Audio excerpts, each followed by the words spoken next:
Hello friends, आज आपण छोल्यांची भाजी बनवणार आहोत। तर छोल्यांची भाजी बनवण्यासाठी सगळ्यात अगोदर छोले रात्रभर भिजवून ठेवायचे। तर 1 वाटी छोले मी रात्रभर भिजवून ठेवले होते। तर सकाळी छोले मी स्वच्छ 3 ते 4 पाण्याने धुवून घेतलेले आहेत। आता हे धुवून घेतलेले छोले एका साईडला ठेवलेत। आता ह्याच्यामध्ये आपण मसाले घालून घेऊया। तर मसाल्यांमध्ये 1 वेलची, दालचिनीचा तुकडा, 3-4 लवंगा आणि 1 तमालपत्र घातलेलं आहे। आता ह्याच्यामध्ये अर्धा ग्लास पाणी घालायचं आहे। पाणी घालून झाल्यानंतर छोल्यांना आपण व्यवस्थित एकत्र करून घ्यायचे आणि मग ह्याच्यामध्ये आपल्याला मीठ घालायचं आहे।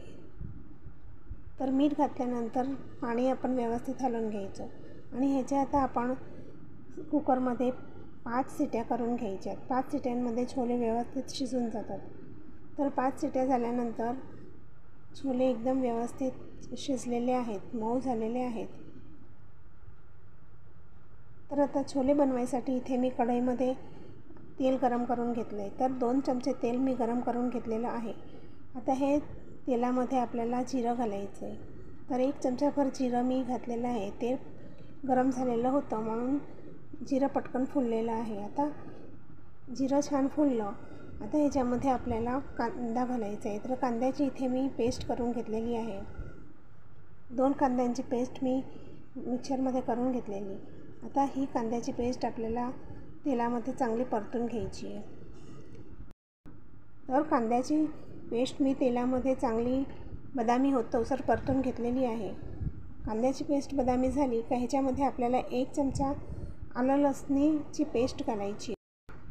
तर आलं, लसूण आणि 1 हिरवी मिरची मी खलबत्त्यामध्ये वाटून घेतलेली आहे, ती ह्याच्यामध्ये घातली आहे। आलं लसणीची पेस्ट घातल्यानंतर 1 मिनिटभर चांगलं परतून घ्यायचं, म्हणजे आलं आणि लसणीचा कच्चेपणा निघून जातो। आता ह्याच्यामध्ये आपल्याला हिंग घालायचे।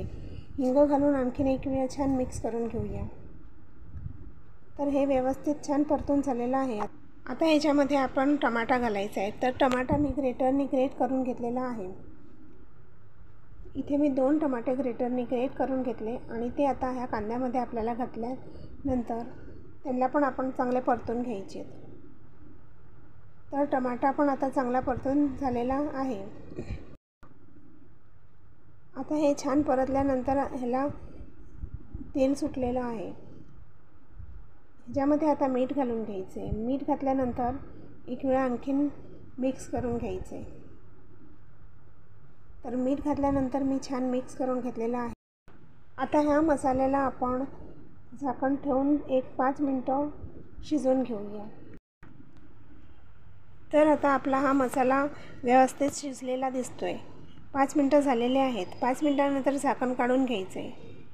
झाकण काढल्यानंतर 1 वेळा आपण हे हलवून घ्यायचे। तर 2 मिनिटं चांगलं मिक्स करून घेतल्यानंतर ह्याला तेल सुटलेलं आहे। मसाल्याला छान तेल सुटलं की ह्याच्यामध्ये आपल्याला आता मसाले घालून घ्यायचे। तर मसाल्यांमध्ये इथे मी 1 चमचा काश्मीरी लाल मिरची घातलेली आहे, अर्धा चमचा हळद घालायची आहे। आता ह्याच्यामध्ये आपल्याला 1 चमचा धणजिरं घालायचं आहे। धणजिरं घालून झाल्यानंतर ह्याच्यामध्ये मी 1 चमचाभर किचन किंग मसाला घातलेला आहे।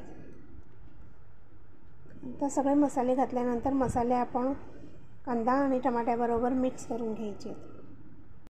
मसाला जळे नाही म्हणून त्याच्यामध्ये आपल्याला थोडंसं पाणी घालायचं आहे। तर पाणी घातल्यानंतर छान मस्तपैकी परतून घ्यायचं आहे। मसाला आता आपला चांगला परतून झालेला आहे। ह्याच्यामध्ये आता 1 चमचा कसुरी मेथी घालायची आहे। कसुरी मेथी घातल्यानंतर आणखीन 1 वेळा आपण हे छान मिक्स करून घेऊया।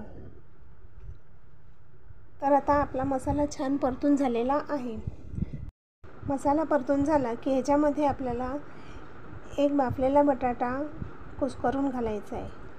बटाटा घातल्याने ग्रेव्हीला छान घट्टपणा येतो।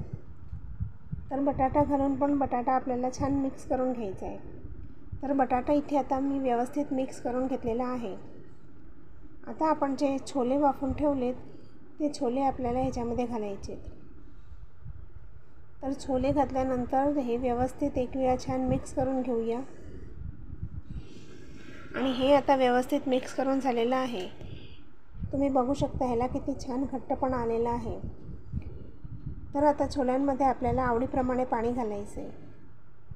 तर इथे मी छोले वाफलेलं पाणी होतं तेवढं पाणी ह्याच्यामध्ये घातलेलं आहे. एवढं पाणी छान पुरेसं आहे. तर छोल्यांचा आपल्याला इतकाच रस्सा करायचा आहे. आता पाणी टाकून व्यवस्थित मिक्स करून घेतल्यानंतर ह्याच्यावर आपल्याला झाकण ठेवायचं आहे आणि झाकण ठेवून एक 5 ते 10 मिनटं छान उकळी काढून घ्यायची आहे. तर इथे 5-6 मिनटं झाल्यानंतर मी झाकण काढून घेतलेलं आहे.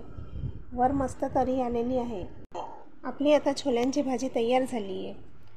आता ह्या तयार भाजीमध्ये आपल्याला वरून स्वच्छ धुवून घेतलेली आणि बारीक चिरून घेतलेली कोथिंबीर घालायची आहे. तर कोथिंबीर घातल्यानंतर आता आपण भाजीला एक वेळा आणखीन छान मिक्स करून घेऊया.